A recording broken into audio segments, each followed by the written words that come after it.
வணக்கம். ராமநாதபுரம் மாவட்டம் மண்டபம் பகுதியில் இருந்து மீன்பிடிக்க 5 பேர் கடலுக்கு சென்ற விசைப்படகு நடுக்கடலில் மூழ்கியதில் 2 மீனவர்கள் உயிரிழந்தனர். இதுகுறித்த விவரங்களை செய்தியாளர் பிரபுராவ் வழங்க கேட்கலாம். பிரபுராவ், வணக்கம். விவரங்களை சொல்லலாம்.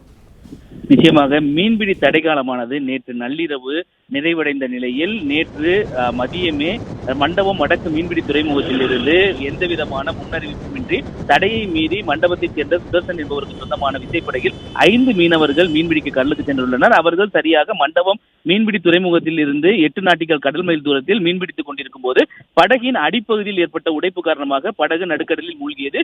இதில் இந்த படகில் இருந்த 5 மீனவர்களும் கடலில் தத்தளித்த நிலையில் அந்த தத்தளித்ததில் பிரசாந்த் மற்றும் அனிஃபா ஆகிய 2 மீனவர்களை சக மீனவர்கள் அப்பகுதியில் மீன்பிடித்துக் கொண்டிருந்த மீனவர்கள் மீட்டனர். இருப்பினும் எஞ்சிய அந்த 3 மீனவர்களை தொடர்ந்து தேடி வந்த நிலையில் தற்போது அதில் 2 மீனவர்களின் உடல் கிடைக்கப்பட்டுள்ளது. அந்த 2 மீனவர்களை உடலானது தற்போது இந்திய கடலோர காவல் படைக்கு சொந்தமான சார்லி என்ற ரோந்து படகில் தற்போது வைக்கப்பட்டுள்ளது. அந்த உடலை பெறுவதற்காக மண்டபம் மீன்வளத்துறை அதிகாரிகள் நாட்டுப்படையில் சென்றுள்ளனர். மேலும் எஞ்சிய ஒரு மீனவரின் உடலை தொடர்ந்து தேடி வருகின்றனர்.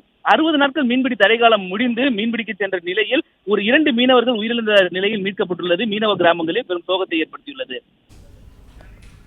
தகவல்களுக்கு நன்றி பிரபுராவ்.